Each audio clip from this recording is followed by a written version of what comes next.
याद है पिछले सप्ताह का किसी हाँ? ठीक। क्या लिखा रहेगा वहाँ? यहोवा की आंखें सब पर लगी रहती हैं।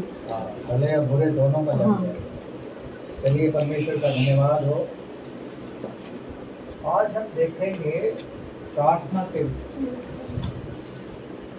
कितने लोग हैं जिन्होंने 1 महीने से प्रार्थना नहीं करी?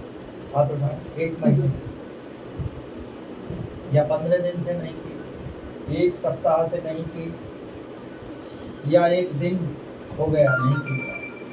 आज कौन कौन करके आया था?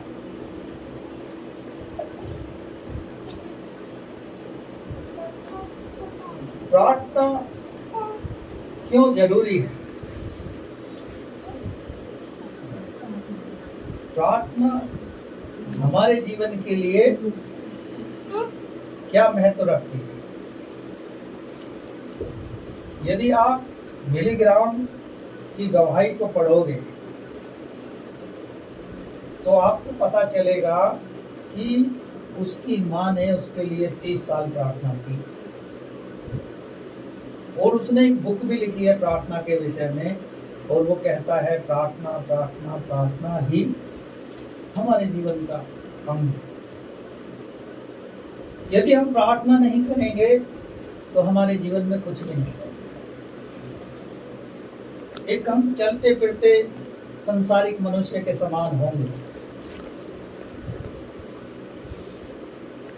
कई लोग प्रार्थना क्यों नहीं कर पाते? कुछ कहते हैं हमारे पास समय नहीं है, कुछ लोग कहते हैं हम व्यस्त हैं। लेकिन प्रार्थना क्या भी एक समय है। एक्सरसाइज बाहर कर ले, बाहर कर ले। ठीक, इधर को मुंह कर, इधर को। प्रार्थना का एक समय है। सफल प्रार्थना करने के लिए हमारा संबंध परमेश्वर से होना जरूरी है। आज हम संसार में तो बहुत अच्छे संबंध बनाए हुए हैं, लेकिन परमेश्वर जो सृष्टि को बनाने वाला है उसके साथ हमारा कैसा संबंध है? जिसने हमें अपने स्वरूप में बनाया, अपने से थोड़ा कम बनाया है लेकिन अपने जैसा ही बनाया है। जब हम सुबह शुरू करते हैं तो उसके नाम से शुरू करते हैं। जब हमारी शाम होती है उसी के नाम से होती है। यदि आप भजन संहिता 5 को पढ़ोगे तो वहाँ राजा दाऊद भी कहता है, हे यहोवा भोर को मेरी वाणी तुझे सुनाई देगी और मैं भोर को प्रार्थना करके तेरी बाट जोहूंगा। एक राजा को प्रार्थना करने की जरूरत है, लेकिन वो राजा होने के साथ साथ परमेश्वर का चुना हुआ सेवक भी था। जैसे आज की हम भजन संहिता में पढ़ रहे हैं, क्या ही धन्य है वह मनुष्य जिसको चुनकर परमेश्वर अपने समीप लेकर आता।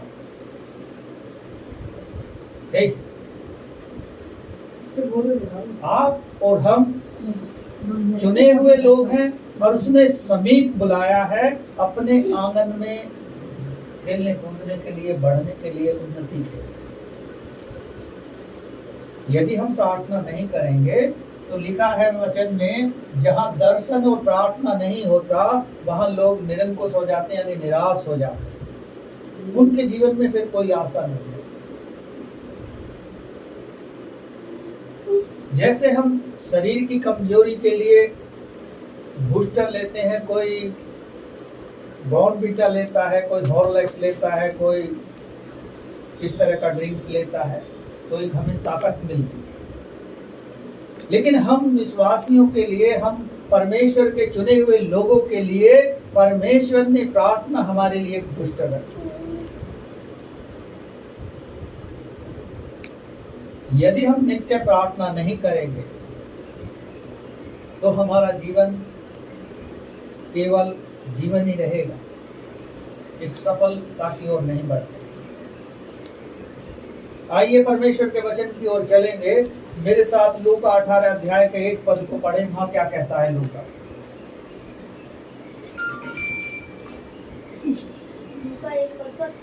हाँ, 18 अध्याय का 1 पद।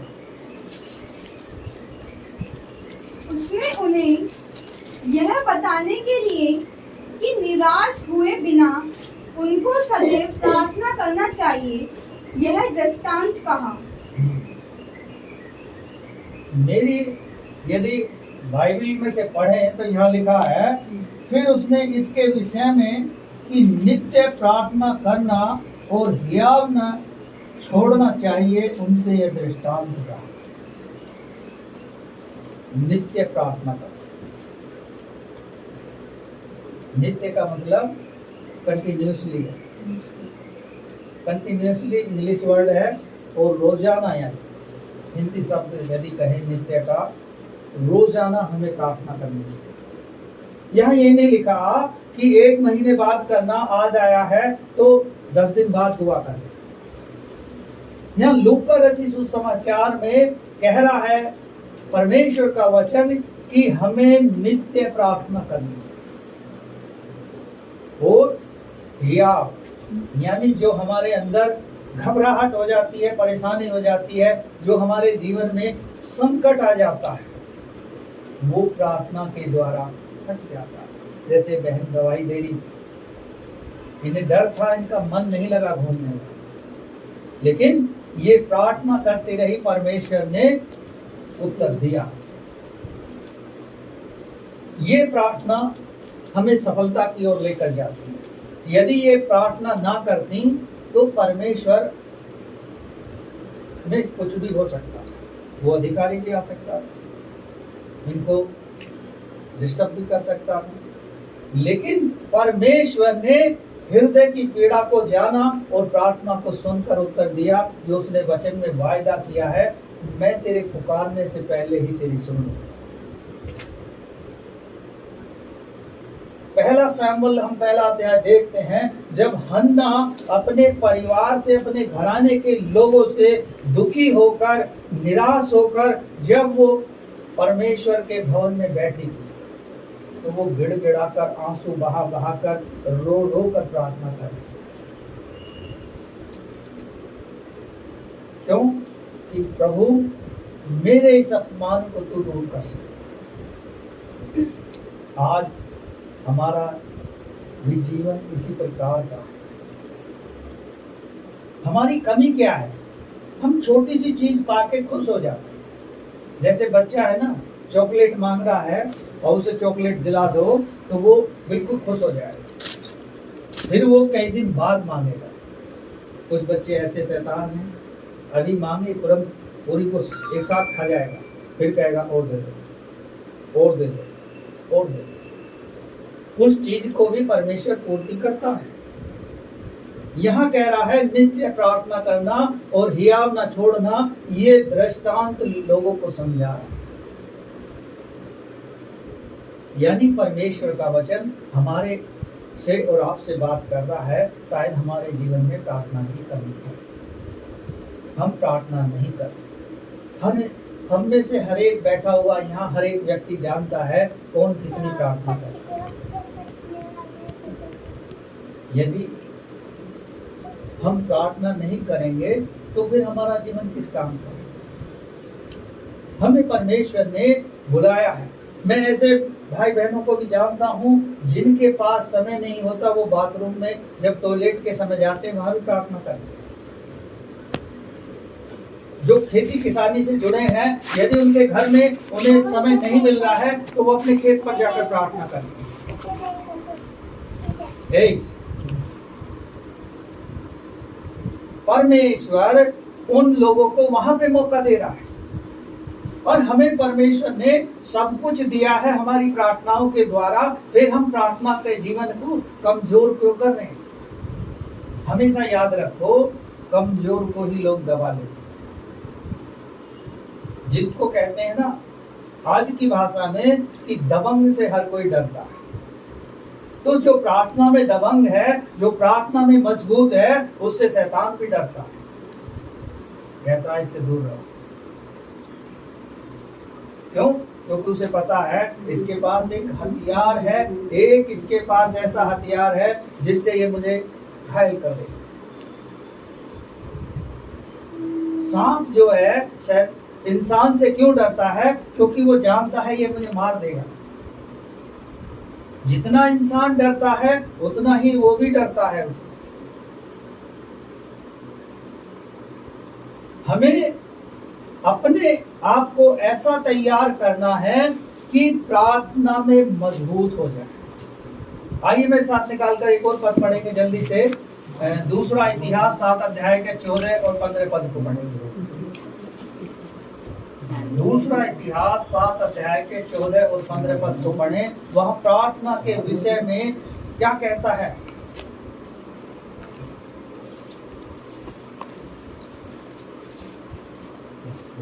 दूसरा इतिहास कौन सा?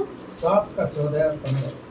तब यदि मेरी प्रजा के लोग जो मेरे कहलाते हैं, हाँ यहाँ कह रहा है तब यदि जो मेरी प्रजा के लोग मेरे कहलाते हैं, दीन होकर प्रार्थना करें, हाँ अपने आप को दीन कर लें और प्रार्थना करें, और मेरे दर्शन के खोजी होकर अपनी बुरी चाल से फिरें, हाँ मेरे दर्शन के खोजी होकर अपनी बुरी चाल से फिरें, तो मैं स्वर्ग में से सुनकर उनका पाप क्षमा करूंगा। मैं स्वर्ग में से सुनकर उनका पाप क्षमा करूंगा। जो हमसे गलती हो गई है प्रार्थना करने से पहले, प्रार्थना ना करते हुए, जो अब तक हम गलती करते आ रहे हैं, उसको यदि हम दीन होकर प्रार्थना करें, परमेश्वर दीन जन की प्रार्थना को सुनता है। टूटा मन परमेश्वर के योग्य एक बलिदान है, ये परमेश्वर का वचन कहता है। अभी हम गा रहे थे ना, क्या ला सकता हूँ क्या दे सकता हूँ। हम अपने हृदय को परमेश्वर को दे दें तो समझो आपने बहुत कुछ परमेश्वर को दिया। यदि हम नहीं दे पा रहे हैं तो हमें खुद सोचना होगा। यदि आप डैनियल नबी का उदाहरण पढ़ोगे तो डैनियल प्रार्थना करता था 7 बार, एक दिन में 7 टाइम प्रार्थना करता था। क्या हम प्रार्थना में कमजोर हैं या प्रार्थना करते नहीं है जानबूझ? आज आप एक बात नोट कर लो, यदि आप प्रार्थना नहीं कर रहे हो तो आने वाले दिनों में आपसे आशीषें छिन जाएंगी, क्योंकि शैतान आपको उस कगार पर, उस द्वार में पहुंचा देगा जहां आपकी आशीषें धीरे धीरे सिमटती चली जाएंगी। कभी आपकी सैलरी में कटौती होगी, कभी आपकी किसी चीज में कटौती होगी, कभी कोई सी परेशानी आ जाएगी, कभी कोई सी बीमारी आ जाएगी, और आप जो है धीरे धीरे आपकी बैटरी डाउन हो जाएगी। हो सकता है आपका मोबाइल की बैटरी चार्ज हो फुल, लेकिन आपकी जो जीवन की बैटरी है वो डाउन हो जाएगी। तब आपको ऐसा लगने लगेगा ये मसीही जीवन की एक तो पहाड़ के अंदर आ गए, ऐसी गुफा में घुस गए हैं कि जो हम संभल नहीं पा रहे हैं।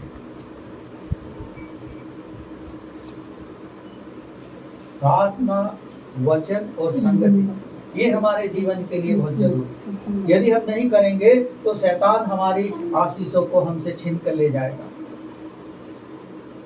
और हमको पता भी नहीं चलने देगा।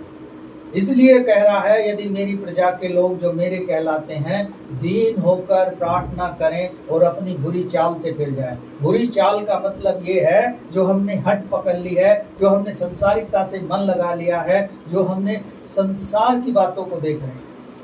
आज लोगों को यदि हम कहें प्रार्थना के लिए समय नहीं है, लेकिन इंस्टाग्राम या व्हाट्सएप या वीडियो देखना 1-2 घंटे तक देखते रहेंगे। कई लोग मूवी देखते रहेंगे लेकिन प्रार्थना नहीं करेंगे, क्योंकि शैतान ने ऐसा हृदय, ऐसा मन कर दिया है कि प्रार्थना में बैठते ही हमें तरह तरह की बातें आने लगती। यदि हमें उन्हें भगाना है तो परमेश्वर की उपस्थिति में जाना। यदि भजन संहिता 95 के आप 6 पद को पढ़ेंगे, वहाँ क्या कहता है, वहाँ उसे जल्दी से पढ़ लें। क्या कहता है परमेश्वर का वचन? 95 का 6। आओ हम झुककर दंडवत करें, आओ हम झुककर दंडवत करें और अपने कर्ता यहोवा के सामने घुटने टेकें। अपने कर्ता यहोवा परमेश्वर के सामने घुटने टेक दें और कहें कि प्रभु हमसे गलती है। यदि आप दूसरा इतिहास 7:14 को पढ़ रहे थे, 15 को पढ़ोगे तो वहां लिखा है, आज से जो यहाँ प्रार्थना की जाएगी मेरी आंखें लगी रहेंगी और मेरे कान लगे रहेंगे। हमारी प्रार्थना को सुनने के लिए परमेश्वर अपने कानों को लगा कर रखे। इसलिए बार बार राजा दाऊद कहता है, हे परमेश्वर मेरी गिड़गिड़ाहट और मेरी पुकार को, मेरी विनती को सुन, अनसुना ना कर। क्या हम ऐसे कहते हैं? हमारे लिए प्रार्थना ही एक ऐसा हथियार है जो हमें जीवन में सफलता देगी, जो हमारे जीवन में ऊंचाइयों पर पहुंचाएगी, जो हमारे विरोधियों का मुंह बंद करेगी। जो लोग आपको सता रहे हैं, जो लोग आपको तरह तरह से यातनाएं दे रहे हैं, जो कह रहे हैं कि तुम जीवन में कुछ नहीं कर सकते, आगे नहीं बढ़ सकते, आप प्रार्थना करो, आप उनको परमेश्वर उत्तर देगा। दिखाना वो हमारे शत्रुओं के सामने मेज बिछाता है। वो वैसी वाली मेज नहीं बिछाता जो भोजन करने वाली है, वो हमारी आशीषों की मेज उसके सामने रख देता है कि देखो इसके क्या क्या ऐसे आशीषें मैंने दी। हम शायद उसके उपकारों को भुला देते हैं। जरूरी है हम उसको झुककर दंडवत करें, उसके सामने घुटने टेक दें और प्रार्थना करें। मती क्या कहता है? 6:6 को पढ़ें। वहां भी लिखा है कि तू अपने भीतरी कोठरी में जा। पढ़ें जरा मती 6:6 को।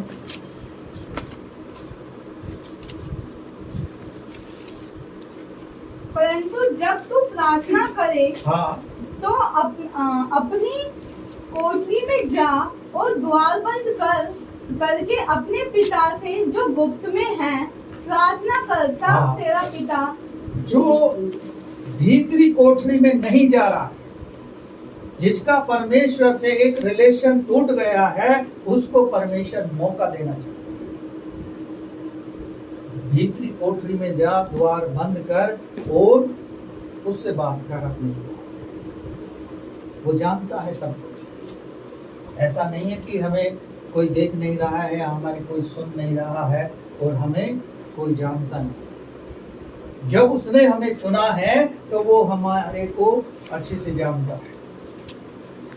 जिस सरकार ने हमें जॉब दी है वो सरकार हम पर नजर बना कर रखती है, लेकिन हमारी सरकार परमेश्वर वो सब पर नजर बनाए हुए है। जिसकी एक मजबूरी है, उस मजबूरी के लिए प्रार्थना करे कि प्रभु तू इसे हटा दे, वो हटा दे। यदि वो संकट में है प्रार्थना करे, वो उसे छुड़ा ले। यदि बीमारी में है तो वो उसे चंगा करे। मैंने देखा है लोग मनुष्यों से ज्यादा डॉक्टरों पर भरोसा करते हैं।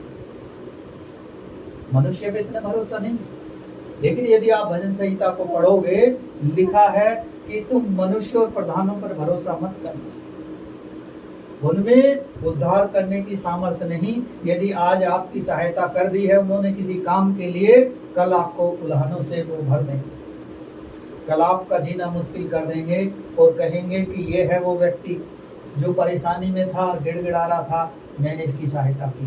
लेकिन परमेश्वर आपको ऐसा नहीं करेगा, वो हमेशा आपके उत्साह को बढ़ाएगा और आनंद के उत्सव में लेके चलेगा। उसने वायदा किया है। इसलिए हम क्या करें? भीतरी कोठरी में जाएं, द्वार बंद करके अपने परमेश्वर से कहें कि तू मेरी प्रार्थना को सुन। यदि हम नहीं करते हैं तो परमेश्वर इसका लेखा लेगा, क्योंकि परमेश्वर अपने लोगों को पहचानता है और जानता है। आप वचन को पढ़ेंगे, लिखा है इजराइलियों से बार बार परमेश्वर कहता रहा, बार बार वो सुनते रहे, लेकिन उन्होंने अपने मन को नहीं फिराया। और इसके बदले में उन्हें क्या मिला? 470 साल की गुलामी मिली और 470 साल बाद परमेश्वर ने इजराइल के लोगों पर दया। क्या हम ऐसे ढीठ हो गए हैं? क्या हम ऐसे कठोर हो गए हैं कि क्या हम एक ऐसे कार्य को कर रहे हैं जिसका कोई मार्ग नहीं है? आज हर व्यक्ति अपने कैरियर को, अपने जॉब को, अपने भविष्य को लेकर चिंतित है, लेकिन परमेश्वर का वचन भी जानता है इस बात को। मत्ती 6 अध्याय के ही पहले पद को पढ़ोगे, लिखा है सावधान, मनुष्यों को दिखाने के लिए कोई काम मत करो। आज लोग मनुष्य को दिखाने के लिए ही तो सब कुछ कर रहे हैं। जैसे लड़कियां हैं, वो अपने आप को इसलिए सजाते हैं कि हम अच्छी लगें। लड़के इसलिए है कि हमें लोग देखें। लेकिन सबसे अच्छी बात यह है कि परमेश्वर आपको देखे। परमेश्वर जो मनो और हृदय का जांचने वाला है, वो सब कुछ जानता है। इसलिए लूका कह रहा है, नित्य प्रार्थना करना और हियाव न छोड़ने वाला दृष्टांत उसने लोगों को समझा।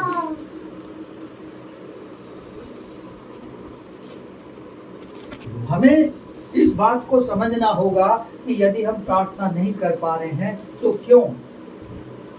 क्या हमारा मन शैतान ने डाइवर्ट कर दिया है कि पैसे कमा? यदि आप पैसे कमा रहे हो और फिर भी आपके पास शांति नहीं है, तो आप वो फिर गलत ट्रैक पर ही चले। परमेश्वर का वचन क्या कहता है?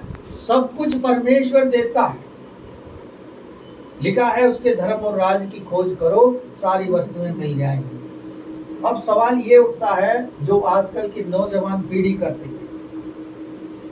मैं बहुत जगह लोगों से बात करता हूँ, जगह जगह जब जाता हूँ तो एक ही सवाल आता है कि जो गलत मार्ग अपनाए हुए हैं, जो गलत रास्तों पर चल रहे हैं, वो फल फूल रहे हैं। जो परमेश्वर के भय में चल रहे हैं, वो दुख और तकलीफ से गुजर रहे हैं। लेकिन ऐसा नहीं है कि परमेश्वर आपके दुखों में शामिल ना हो। ऐसा नहीं है कि वो आपकी प्रार्थना को नहीं सुन रहा। ऐसा नहीं है कि वो आपको छोड़ दिया है। वो सब कुछ जानता है। वो आपको एक ऐसे राज्य में लेकर जाने के लिए तैयार कर रहा है जिससे आप उम्मीद भी नहीं करते। जब आप एक सुनार के पास जाते हो और सोना खरीदते हो तो उसे अपना मन चाहा वस्तु बनाने के लिए कहते, और वो बनाता भी है। इसी प्रकार परमेश्वर के पास जब हम जाएंगे, अपने आप को जैसा बनाना हम चाहते हैं, हम उससे कहेंगे तो वो हमको बनाए। गीत गाते हैं ना, तो मुझको बना अपना पवित्र स्थान। आज तरह तरह की चीजें मोबाइल में आ रही हैं। क्या हम उनके आदी हो रहे हैं? यदि नहीं तो हमें प्रार्थना की ओर मन फिराना होगा, क्योंकि प्रार्थना ही एक हमारा ऐसा मूल मंत्र है जो हमें सफलता देगा। प्रार्थना के द्वारा हमारे घर में आशीषें आएंगी। प्रार्थना के द्वारा हमारे जीवन में उन्नति आएगी। प्रार्थना के द्वारा हमारे जीवन में बहुत सारी आशीषें परमेश्वर देगा। कई लोग ऐसा कहते हैं कि भाई मुझ पे कर्ज ज्यादा है, प्रार्थना करो। लेकिन परमेश्वर ही उस कर्ज को चुकाने वाला है। कई बहनों की गवाही में जब मैं सुनता हूँ, गाँव में जाकर वो कहते हैं, जब से मैंने प्रार्थना की मेरा कर्ज उतर गया। लेकिन ऐसे भी लोग हैं जो अपना कर्ज खुद उतारने की कोशिश करते, प्रार्थना नहीं करते। वो पता नहीं किस परेशानी में। प्रार्थना के द्वारा परमेश्वर सारी चीजों को व्यवस्था में ला देगा। इसलिए लगातार निरंतर राजा दाऊद बार बार कहता है कि मैं निरंतर परमेश्वर को अपने सम्मुख रखता हूं।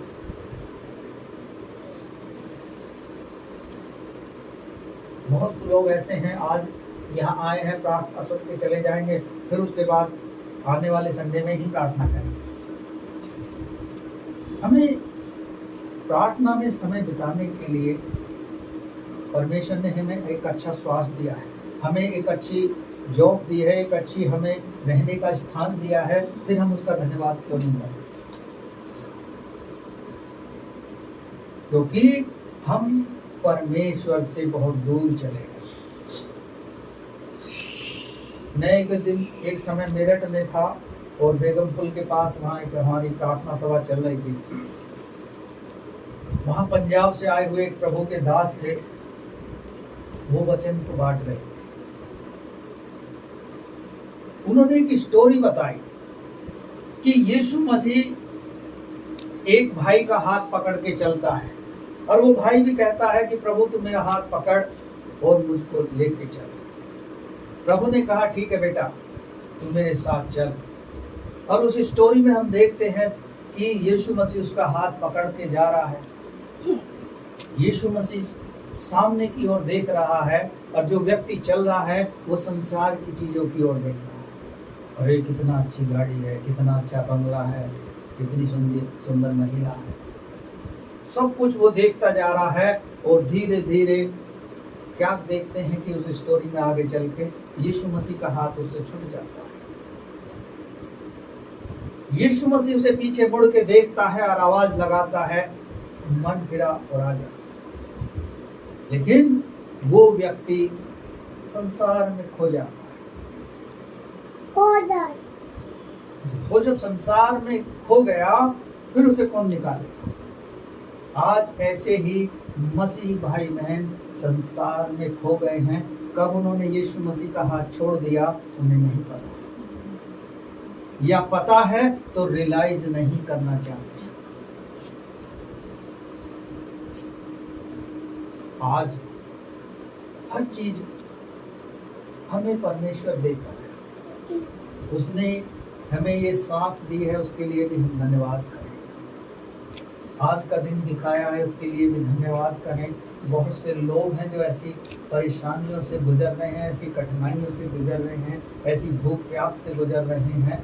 परमेश्वर ने कहा है, आज की भजन संहिता में कहा कि वह तुम्हें उत्तम उत्तम पदार्थों से तृप्त करेगा यदि हम उसके चुने हुए वंश के लोग हैं। जिन्हें संसार के लोग बेकारा, नकारा, निकम्मा समझते हैं और जिन्हें संसार के लोग आज तरह तरह की भाषाओं से परिभाषित कर रहे हैं, वो परमेश्वर हमें कहता है, we are the ambassador of God. हम परमेश्वर के राजदूत हैं और उसकी निजी प्रजा है।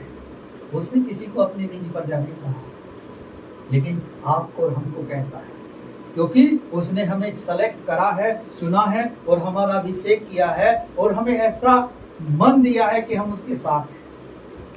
यदि उसके बाद भी हम अपने संसारिक कामों में लगे रहेंगे, छोड़ेंगे नहीं और परमेश्वर के साथ समय नहीं बिताएंगे, वचन को नहीं पढ़ेंगे, प्रार्थना नहीं करेंगे, तो धीरे धीरे आपका भी हाथ परमेश्वर से छूट जाएगा और फिर आपकी आशीषें शैतान छीनता चला जाएगा और आप फिर एक बार उस चौराहे पर आ जाएंगे और फिर कहेंगे कि मैंने क्या पाया, क्या पाया।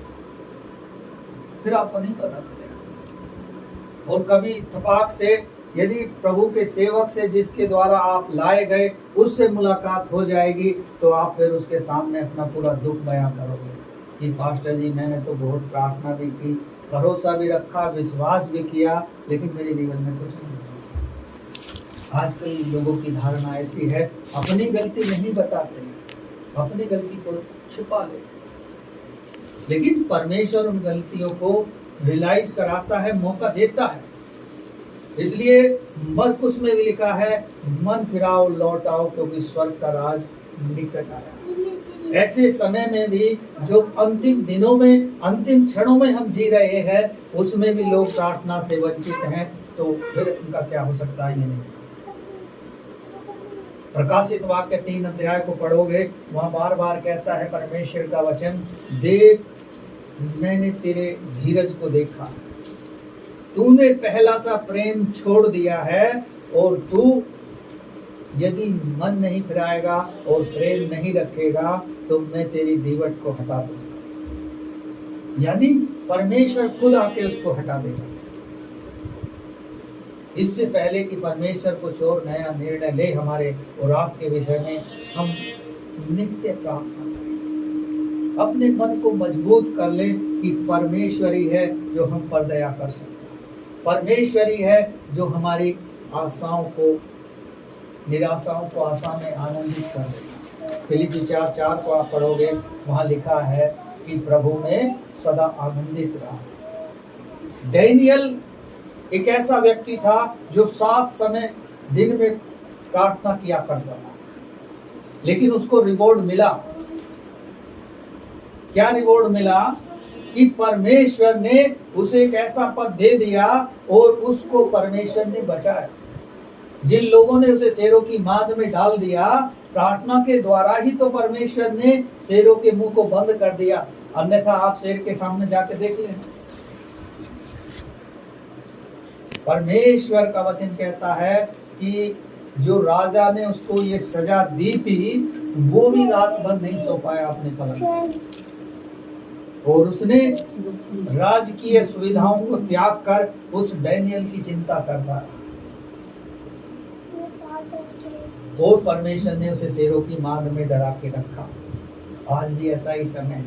मैं पिछले दिनों एक वीडियो देख रहा था कि एक ऐसा व्यक्ति जो सरकार का संरक्षण पाकर गुंडा है नाम का, वो एक पास्टर को ऐसे डंडा मार मार के हिंदुत्व की भाषा बुलवा रहा है। और जो हमारे स्टेट के चीफ मिनिस्टर हैं, वो ऐसे लोगों का सरपरस्त है, उन पर हाथ रखे, क्योंकि वो उनकी पार्टी का कार्यकर्ता है, और वो उसको मार रहा है और उससे कबूलवा रहा है कि ऐसा बोल, गंदी गंदी गालियां बता रहा है।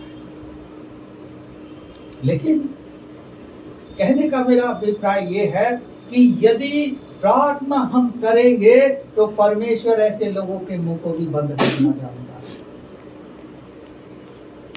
हमारा धैर्य मजबूती के साथ होना चाहिए। ऐसा समय आने वाला है कि बाइबलें लोग छीन लेंगे। हमें यदि प्रार्थना का जीवन नहीं होगा, कोई भी हमारे एक चपेट मार के कहेगा, अपने घर जा, प्रार्थना मत जा, तो हम उससे डर जाएंगे। डैनियल बिल्कुल नहीं डरा, और जो 3 लोग थे, सबदेक, अरबदेको थे, इन्होंने राजा की बनाई हुई मूर्ति को दंडवत नहीं किया। राजा से कह दिया तो हमारी हत्या करना चाहता कर दे, लेकिन तेरी बनाई हुई मूर्ति को हम सलाम नहीं करेंगे, साफ बोल दे। आप हत्या से मत डरो, हत्या हो जाएगी तो आपको परमेश्वर के स्वर्गदूत आपका वेलकम करेंगे। यीशु मसीह खुद खड़ा होकर आपको गले से लगा देगा और इस संसार की जिंदगी से आपको छुटकारा मिल जाएगा। लेकिन उसका प्रतिफल क्या मिलेगा उसे?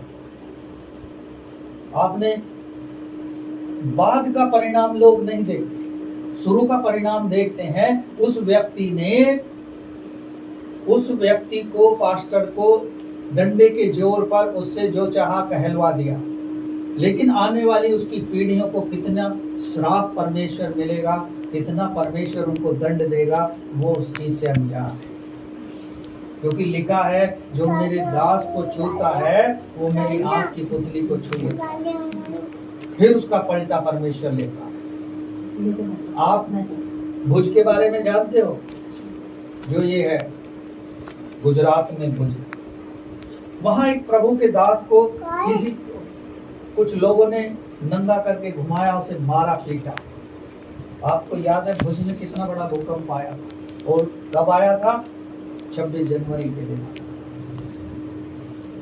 उड़ीसा में इतना बुरा हाल हुआ, परमेश्वर ने आज उड़ीसा में ऐसा कर दिया है कि वहां पैदावार नहीं होती, समाप्त कर दिया सब कुछ। ऐसा नहीं है कि परमेश्वर पलटा नहीं लेता, उसने कहा है पलटा लेना मेरा काम है। आज जो ये चंद लोग जो सरकारों का संरक्षण प्राप्त करके सरकार जिनकी सरपरस्ती कर रही है, बदकिस्मती से वो सत्ता में आ गए हैं। कहने के लिए तो वो योगी हैं, लेकिन हर भोग विलास में लिप्त हैं। पुराने इतिहास को आप पढ़ोगे, लिखा है कि स्वामी विवेकानंद ने जंगल में जाके प्रार्थना करी, सब कुछ छोड़ दिया। ये अलग प्रकार के योगी, ये सत्ता पाने के लिए लोगों का लहू बहा रहे हैं, किसी को भी मार काट रहे हैं, लेकिन परमेश्वर उसके विपरीत करता है।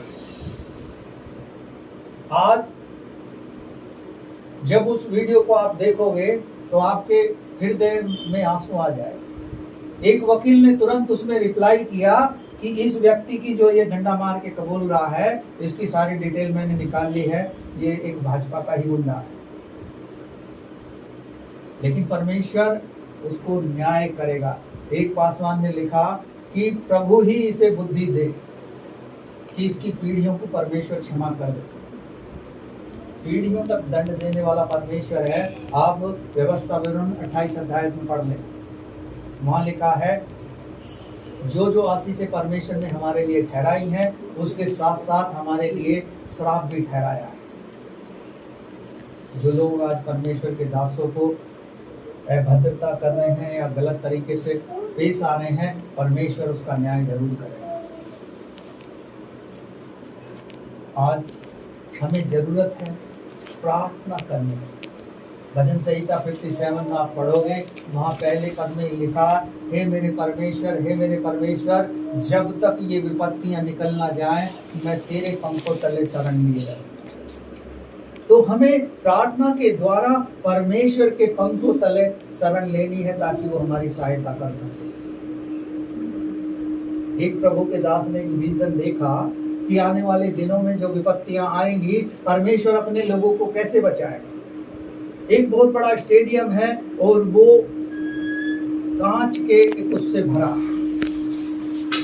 कांच के उससे ढका है, कवर से, और लोग उसके अंदर जितने भी हैं वो सुरक्षित हैं, जो उससे बाहर हैं वो यातनाओं में। तो यदि शायद हमने उसी में एक हिस्सा है कि उसके अंदर पहुंच गए हैं, तो परमेश्वर ने हमें बचा दिया, और वो होगा हमारी प्रार्थनाओं के द्वारा, हमारी संगति के द्वारा, हमें वचन के द्वारा। इसलिए वचन कहता है नित्य प्रार्थना करना और हियाव न छोड़ना, ये परमेश्वर को भाता है। यदि हम प्रार्थना में कमजोर हैं, दुर्बल हैं, यदि कोई हमारी समस्या है कि हम इस वजह से प्रार्थना नहीं कर पाते या ये हमारी परेशानी है, तो आप उसको शेयर कर सकते हो मुझसे, उसके लिए प्रार्थना करें। यदि आपके जीवन में उसके बाद भी कोई ऐसी परेशानी है कि प्रार्थना करने में आपको दिक्कत आ रही है, तो आप बता सकते हैं। प्रार्थना हम हर किसी के लिए करते हैं। यदि आज तक हम खुद प्रार्थना नहीं कर रहे हैं और हम यदि जिंदा हैं या आशीषित हैं, तो समझो आप दूसरे की प्रार्थनाओं से आशीषित हैं, दूसरे की प्रार्थनाओं पर ही चल रहे हैं। हमारा अपना कुछ नहीं है।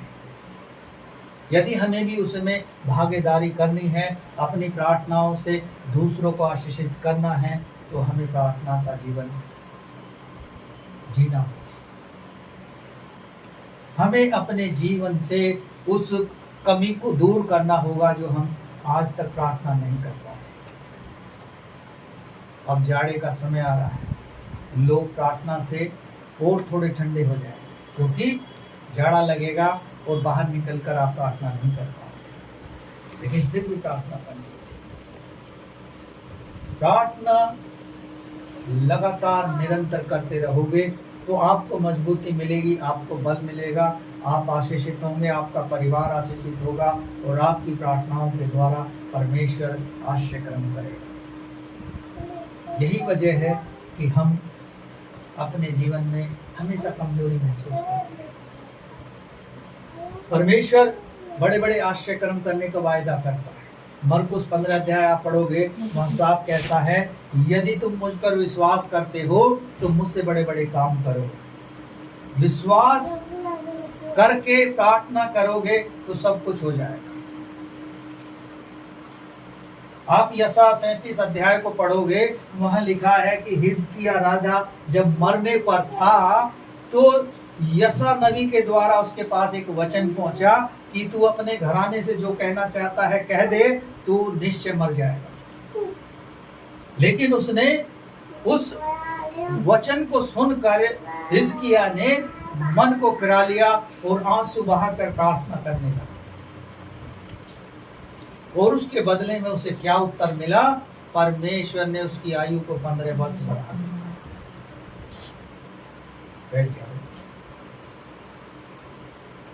आंटी के घर में घुस जाएगा, मारेंगे डंडे से, समझेगा?